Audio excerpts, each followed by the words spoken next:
Hello, this is Virtuous Teacher, and I am your host, Richie Knox. And you know what it is. I'm here to give you all the tips and tricks to becoming a master teacher. All right, don't forget you can check out this content on YouTube and also via podcast at the Virtuous Teacher podcast, available everywhere that you get your podcasts from. Also, before we get started, just a couple points of note. I do one-on-one sessions, so if you would like to, book me for an hour where we can talk in more detail about your personalized goals and challenges, that is an option. Feel free to reach out to me at consultations@virtuousteacher.com. I also do bookings if you want me to come to your school or anywhere, some kind of event. You can reach me at bookings@virtuousteacher.com. Also, if you would like to just donate to the channel, you can do so via Cash App, Richie Knox, that's the name. And last but not least, I do have merch that you can check out at bhshirts.com. Please check it out. Today, we'll be talking about how to go from a novice or rookie teacher and eventually becoming a master teacher. It is actually a very therapeutic process, but it is a process nonetheless. The very first thing, and I won't put these in any type of hierarchy. I'll just kind of tell you what I know. So there's no specific order in terms of importance. But the very first thing I want to put out there is taking notes. It's so important, especially even if you're a veteran teacher. Let's get this out the way. Even if you're a veteran teacher, having a pen and a pad somewhere close by where you can just kind of write down notes as you go is so important. I'll always tell my students, if you write it down, you don't have to remember it. And that's the most truest thing that I can tell you. The more you write down, the less you have to remember. Your brain is preoccupied with trying to remember your name, your kids, your school you teach at, all that kind of information. So it sometimes lets smaller bits of information pass through and kind of forget about it.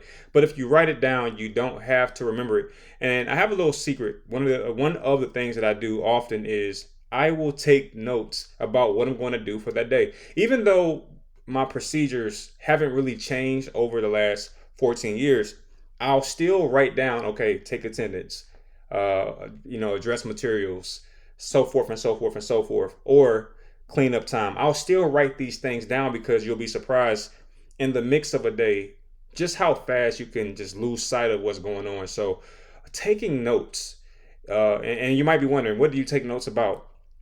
Something you might have heard in a meeting, something you might have thought of. I'll give you a very quick example. This is my little notebook that I started creating today, and I took notes about things I'll be talking about in this video. So I'm not going to show you because it's like a diary, a journal, if you will, and you're just jotting down things that you want to remember or recall for a later time. One of the most important things to use this particular strategy for, again, is lining out what's going to take place within your classroom during the designated time. It's a beautiful strategy. Don't dare look down on the process of taking notes. Trust me on that. The next thing is push yourself in terms of education or educating yourself. When I first came into teaching, I had no idea that I would push myself to get a master's degree and then also partake in the doctoral process. These were all surprises to me because I was pretty lazy and just like, you know what, I'm cool with being a teacher and I'm good with that. But there's several reasons why you want to keep pushing yourself. Number one, obviously, is the pay raise. Usually schools offer more money, the more education and credentials you require. So that's obvious. That's the obvious one. But the one that might be slept on is you become a better teacher. All right. This is about becoming a virtuous teacher. So you want to keep pushing yourself educationally.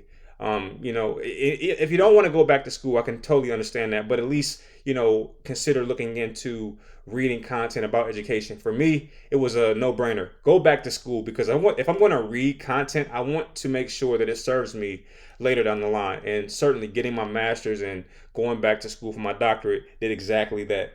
Okay. Establish a culture externally. All right. What I mean by that is make sure that you understand the context or the contents of your classroom. It's one of those things that gets overlooked so easily. For example, the arrangement of your desks. where the phone is, where the pencil sharpener is, where the homework folder is. These things that are fairly easy to miss can easily disrupt or make your class run smoothly. Where the computer is, where the seats are, and adjacent to where you'll be. These are all very, very important things, and I would, really advise you to take some time to figure that out. Even if you already have your classroom set up, ask yourself a very, very true or real question. Is this the best possible assemblage of items and things within your room? Okay, when I say external culture or establishing the external culture, I mean things that can be moved around physically. All right, are things in the right place? I'll give you an example. I had pencil sharpeners in the back of my room, but they were so far back that I couldn't see what was going on there. And I once had students doing all kinds of crazy stuff back there, climbing on drawers, all that kind of stuff. And it wasn't until I realized, you know what, I need to fix this. All right, so, think about your class and think about where the most trouble or incidences happen, and ask yourself, what can I change? Whether it be my seat, the desk arrangements, maybe I can remove the pencil sharpeners from being over in that corner. These are just some of the techniques that you could absolutely benefit from. The next thing I would, put out there is establishing procedures, right? How many homework assignments you want to give per week? How often you want to give out exams or tests? What particular parts of your class will be geared towards content? You have to have that mastered. All right. If you don't have that mastered, there's little chance that you're going to be a virtuous teacher. All right. If your whole game plan is, I'm going to come into my class, I'm going to take a roll, I'm going to pass out a worksheet, I'm going to, read along with the students as they read the worksheet, and then we're going to dismiss. If that is all that it is every single day, not only will your kids be bored, but you'll be bored. You want to make sure everything is already figured out. For example, in my class, I know that every other week we're going to take an exam. And I know the opposite week we're going to do a art project. So what really happens is we do a test one week, art project, test. So it keeps the class fluctuating. You can't expect the same thing every single class because it changes so fluidly. And I understand, okay, I'm going to give out one homework assignment per week. Well, what about this? When are you going to give it out? When are you going to collect it? These are questions you have to ask yourself. For me, I'll give out homework the first time I see my students, and then I'll collect it the last time I see my students. You have to put yourself in your classroom and ask yourself all the questions that are possible. For example, if you were a student in your class, wouldn't you want to know how many homework assignments we're going to get? When are we going to take tests? When are we going to take art projects? What's the most possible points you can earn from this particular assignment? Do homework assignments count? Is there an exit? You want to know all that stuff, right? Can I use my cell? You have to address all that. And I call that the internal culture, the procedures in your classroom. Can I talk while you're talking? Do I have to raise my hand? These are all things you have to establish. And if you think that you can, become a virtuous teacher or, have a smooth running class without addressing those things, you are sadly mistaken. You have to understand something. You're not teaching adults, you're teaching children. And what that means is you have to almost micromanage them until they figure out how to manage themselves. If you think you can just say, all right, well, I'm not going to address this, but they already know better. You don't quite understand this teaching thing, do you? Because you have to understand, you're talking about between 15 and 30 students, all coming from different backgrounds. Whereas this student might have parents that are very, very, diligent about setting up procedures. This other student could come from a household where mom and dad are not even in the house because they're working. So you have to establish guidelines to help everyone out. Okay, start strong, start correct. Look, I cannot emphasize how important it is to make sure that everything you plan to do for the entire school year is addressed in the first week. One of the biggest mistakes that teachers make is that they in matter of fact, I'll even say administrators, they make this big mistake. They think that they can start one way and then kind of pivot mid-season, mid-school year and do something completely different. That is the biggest lie that it just doesn't work, because students become acclimated to whatever they first, experience. We talk about things like, First impressions are hard to break. Well, that's kind of what happens every year. Students, teachers, we come in and we're looking around. We're trying to see, okay, what's new? And once we have established what is new, we don't really want to pivot from that. I've seen that happen with administrators to teachers. A lot of times, administrators will, set one group of guidelines and then mid-year try to shift things, and it never works because it's like, we've already kind of started moving in this trajectory. So you want to make sure you address everything. And I do mean everything that your class has to offer within the first week. Super important. You want to make sure that you have access to parents. I cannot say this enough. If you are a teacher that's struggling from disciplinary issues, or you have students acting out in your classroom, my number one piece of advice to you is very, very simple. Gain access to parent phone numbers and contact information, not just emails, but actual cell phone numbers. Don't attempt to change a child's behavior by yourself if it takes more than your initial effort. For example, if you just say, hey, can you, take it easy, relax, we are learning. If that doesn't do it, you give them another chance. Hey, I just told you earlier, or I told you last class that I do need you to lower your voice while we're going over instruction. Then three strikes you're out, right? That tells you that this student has chronic behavioral issues and that you probably need to take different measures in order to address the student's needs. And I'm going to tell you right now, the best way to do so is to call parents. It is what it is. You may get cursed out. You might be disrespected. You might be belittled. All those things are applicable. But one thing's for sure. You will certainly make a point, not only to that student, but to every student. And I can't stress this enough. Please be prepared to stop an entire class to address one student. I know that sounds contrary to what you may have been taught or what have you, but it is so critical that everyone is on board when it comes to learning. When I'm giving out instruction, I'll usually stop the entire, well, I should say not stop the class, but I'll expect the entire class to be quiet. I don't care if that person has an issue with talking nonstop. You have to stop talking as I'm giving out instructions. And the way I'll word it is, even if you're not interested in what I'm saying, someone is. And we don't want to have a situation where they can't hear what I'm saying because you're talking. Because again, students come from different backgrounds, whereas this student's parents don't really mind a student getting, or their child getting a C. This student has a parent who does not allow less than a B, especially in different contents. Well, like a gym class or art class, especially those kind of classes. So when you're giving out instructions, it's incredibly important that everyone is silent because it establishes respect, it establishes routine, and it also allows everyone to hear instruction, which is another small piece that I'll address very quickly. You have to give clear instructions, okay? That means slowing down. I talk very, very fast, so it's often that I'll slow down and make sure I articulate every single word, because what your children hear is what they'll do. If they can't hear the instructions clearly, then most likely they're going to do something that is completely off task, like maybe talking with friends. Speaking of that, make sure you have audible and visual instructions. It helps. While a student might not understand what you're saying, they certainly, or I should say, should understand what you're saying and what you're showing, right?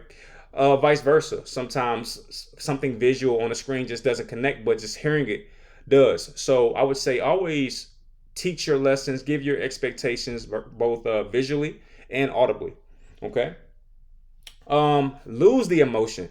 Okay. One of the biggest issues that I've noticed from novice teachers is that they're overtly emotional. Okay. A student could have a bad day, a bad moment, and the teacher goes from 0 to 1,000.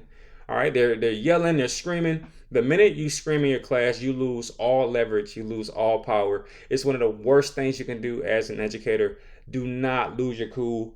Children actually feed off of emotion, or teachers' emotion. When they can get you to break the mold or jump out of character, that is what they thrive on. That's what they live for. So one of the ways you can subvert that is just to remain calm at all costs. And I'll give you a character to model, and this is the one I model. Neo from the Matrix.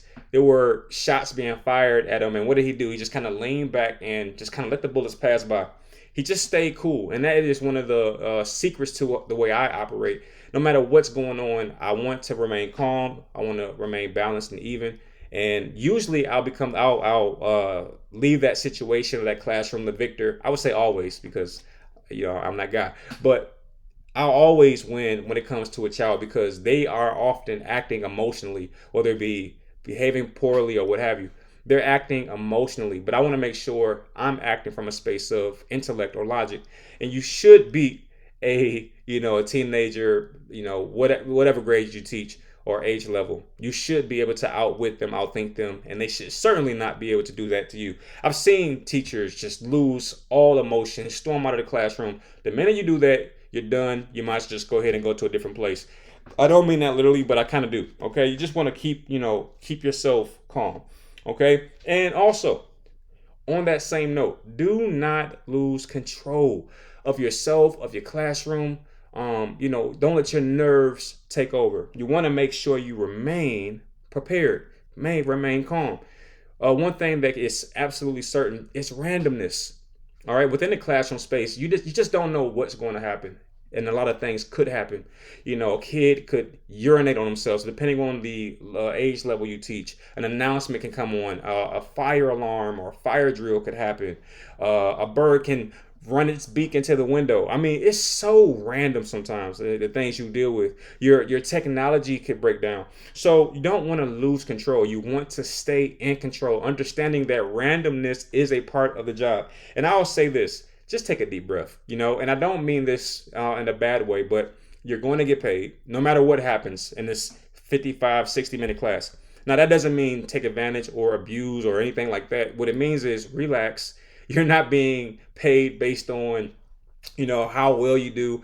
You should always strive to do well. I'm just saying to not overexert yourself, overthink things, remain calm, and be understanding and give yourself some grace. I think a lot of people lack that. Give yourself some grace to make some mistakes. That is a part of the process. All right. The same thing you would tell students. Hey, don't be afraid to raise your hand or answer a question because you think you're going to be wrong. Same thing applies to you. Don't be afraid to be the best teacher that you can possibly be because you might or you think you might make a mistake. That's part of the game. Okay, consistency. It goes back to what I said before. Whatever you're doing in week 1, continue it throughout the entire school year. Don't lose that consistency. The minute you bend or you lose or you shift your expectations, you're going to more than likely create some issues because those students are looking for the gaps and things that they can exploit. And the minute they realize that, oh, wait, she said there's no cursing in the class, but she allowed Timmy to do it or Johnny to do this or do that. She said no bathroom passes in the last 10 minutes, but she let me go. The minute you do that, you have to work to get that back, right? And the best way to not have to do that is just to maintain consistency. Plan ahead. All right, plan ahead. Anticipate, be prepared. I talked about taking notes in the beginning of the video. That's planning, right? Write down what you're going to do, the procedures you're going to follow, and prepare, anticipate things going off a little bit. One thing that you do not want to do is create a rigid plan. And what I mean by that is there's no flexibility. There's plenty of flexibility in my plans because I anticipate that I'll probably have to call between 1 and 5 parents because students might forget the expectations. And the best thing about that is the more you establish consistency and things of that nature, the more they'll understand it. You have to understand something too. Students are just as anxious as you. When they walk into your class, you're like, oh, what do I have to do? What's going to happen? If you can maintain consistency in a procedural process, they'll already know what to expect. Okay, I know that Mr. Knox is going to do attendance. Then he's going to remind me about my homework assignment. Then he's going to move to this. Then we're going to have this much time. We're going to leave. All right, they already understand the process, and the more you understand about what's going to happen, the less anxiety you'll have. And also, the better your students will behave because they'll already know the expectations. If I say this out loud, I already know what he's going to say. If I curse, I know what he's going to do. If I talk back, I know what's going to. You want to make sure that everything is predictable. Say that with me. Predictable. The more predictable you are as a teacher, the better you are. I know, I heard, you heard, we all heard. You want to be this, you want to be that. Let me tell you something. You can take those tidbits if they're working for you. But if you're someone who's taken those particular strategies and they haven't worked for you, that is why you're here. Keep it predictable. Keep it simple and give yourself room to try different things throughout that particular process. But have a system that you utilize. Okay, it's kind of like kung fu. All right, you practice that one punch just so that you can have a master. But in a real life and real time situation, you can throw some extra stuff in there. But that's because you've mastered the basics. Bam, that's it. Master the basics. Keep it predictable. Keep it simple. And once you've mastered that, just naturally, you'll feel more comfortable trying different things. And when that happens, do it. But make sure that you have your basics mastered. All right, relax. They're only children. Okay. A lot of times, even for myself, I find myself trying to impress or trying to outdo or trying. They're children, and they're going to probably forget everything you've done, whether it be good or bad. They're going to probably forget it in T minus 10 seconds, which means there's no need to be anxious, no need to outdo this or outdo that. Listen, I've had students in one grade, and the next grade level, I'll ask them, hey, do you remember what I taught you in this grade? And they'll say, I don't remember. It's like a blur. So relax, understand that there are going to be some setbacks and things like that, and there's no reason whatsoever you should hold that over your own head. Again, sustain expectations. Always keep the same expectations. That way, the students know what's going to happen. Predictability is very important. Provide designated spaces for rare behaviors. This is one of the overlooked things. Make sure that your room, it goes back to the external culture, the way that you have your room set up. Make sure, I cannot stress this enough, that you have spaces within your classroom that give you the opportunity or give you the leverage or the potential, the possibility to take one student, 2 students, 3 students, 4 students, as many as 5 students, to place them in different spaces away from the general population. Sometimes, let's say you have 30 kids and, it's just 2 kids completely off task. All right. Where are you going to do with them? You can't send them in the hall. I'm grossly against sending kids into the hall, especially unsupervised. Terrible strategy. You want to make sure that you can contain all behaviors at all times. So what I would recommend is, if you have a group of chairs, let's say over here, maybe put one back there and another one over here, and then one in the middle, far, not far. I don't want, hey, put them over there. No, not like that. I'm just saying away from the general population, where you can say, Samantha, you're just having a little moment. Can you please take the chair in the back of the room to the right side? And 2 things happen. Number 1, you remove them from the general population so that they're not tarnishing all behaviors, because that could happen. You have to understand the concept of the igniter. There is a such thing called the igniter. That one student who's completely off task, usually after lunch, you know what I'm talking about, and they can take their behavior and spread it like a virus. So by moving them to a designated area for rare behaviors, you pretty much open up the possibility for learning. By removing them, you also give them time to reflect upon their own behaviors. I've seen this happen more than enough times, where a student will be moved to a different space in the classroom, and they'll sit back there by themselves because they no longer have an audience. That's all kids want. They want attention and an audience, right? So you remove them and put them in a different space, and what happens is, now they're by themselves. It's very rare that you'll find somebody, cracking jokes all by themselves, having rare outbursts, using profanity all by themselves to themselves. It's very rare. So usually when you remove a student and put them in a different space in the classroom, it will pretty much remove the motivation to act out. And this is the cool part, they'll start to watch the class like a movie, like TV. That's one thing that we can agree on, right? Kids love screens. They love watching and people watching. They sit back there by themselves, no motivation to do anything, and they're just watching the class go on. And oftentimes they'll say, can I come back? And for me, I always say no, because you earned that seat back there, but we will reset for the next day or the next class, at which I'll give you the opportunity to prove that you have learned from the last class. But you have to find spaces in the class, even if it's not far back, even if it's just to the sides or next to you. I don't know how you do it, but for me, I have at least 4 to 5. No, I will say 4 spaces that I can put a child that's away from the group. All right, that's not so far I can't see them. I can actually see them. I can even still hear them a lot of times, but they're not a part of the group function. And that's super important that a lot of people don't really consider. The next thing is I would say do this in the morning. And as a reminder, my list is in no particular order, but you want to pray in the morning. You want to meditate. Whatever you do to find your zen, you want to do that every morning. All right. You want to just take some time to get your thoughts together. For me, I like to pray. I'll pray and, I'll speak out loud and just hear my thoughts. It's super important because it gets you centered. And, again, everyone does something different. Whatever that is for you, do it. Maybe it's just silence and just closing your eyes and thinking. Get yourself prepared because you know that throughout the course of the day, you're going to have several situations that occur that will test you. All right. And if you're not prepared, then you're bound to be, caught off guard. So that is my advice to you. Another piece of advice, all right, because I'm giving you everything I can possibly give you. Smile, all right? No matter what's happening in your classroom, if things are going well, if things are going bad, smile. It throws kids completely off, especially if you're a male teacher like myself. They don't expect a guy who looks like me to smile, but I'll smile. Even if a child is acting out, using profanity, doing these weird things, I'll smile in the midst of the issue. And it throws everybody and everything off because they're expecting you to be angry.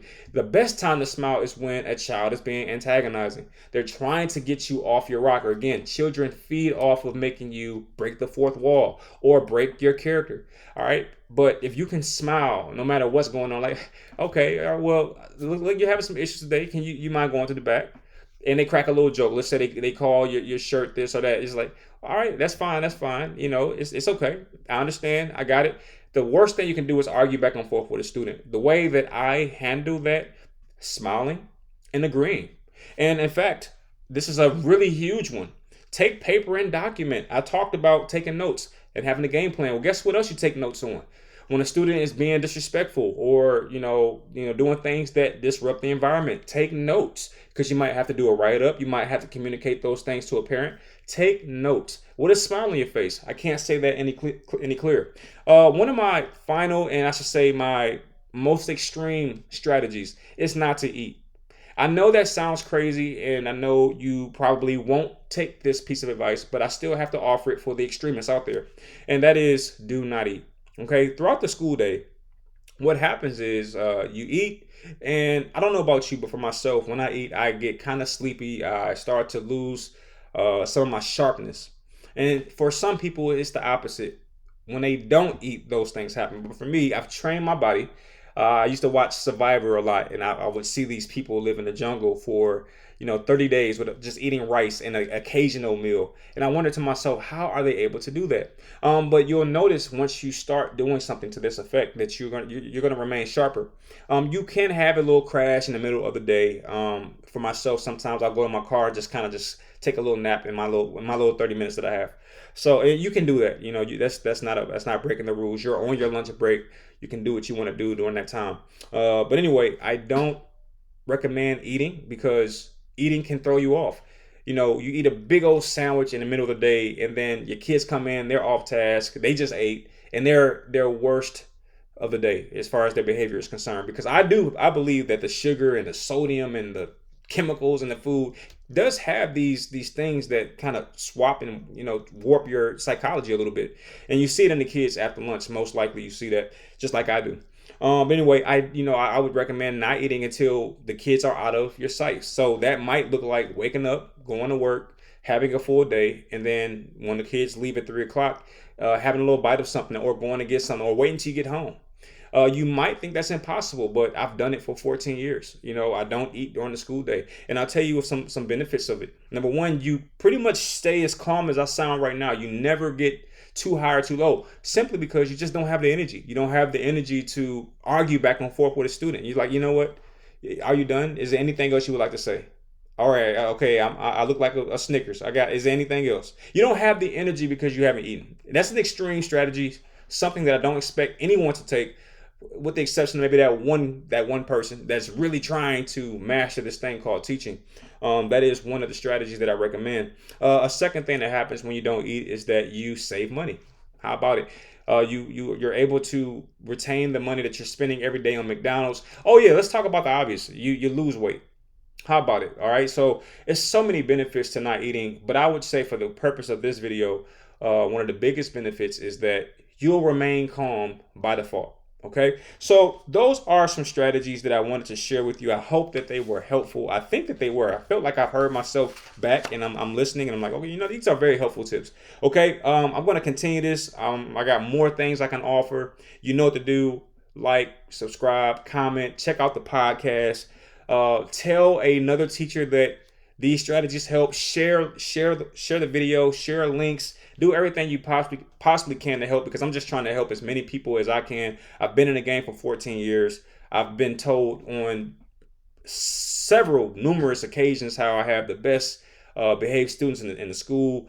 I've had teachers say, "Hey, I'm going to do whatever Knox is doing," and that's the most amazing compliment. Like, whatever he's doing, I'm going to do the exact same thing.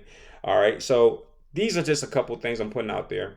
Don't forget, if you would like to reach out to me, you can do so. There's several ways. Just check the beginning of the video. But another way you can reach out to me is help@virtuousteacher.com. That's another way that you can inquire, or just go into the comment section. Also, I'll have well, actually, it's already established. You can reach out to me on Instagram and TikTok at Virtuous Teacher. Those are other ways you can reach out to me. But until next time, follow those strategies and let me know which ones you agree with, which ones you don't agree with. And also, if you have any additional pointers or strategies you would like to share here, this is certainly the place to do so. All right. But anyway, thank you for watching. I'll see you on the next one, and thank you.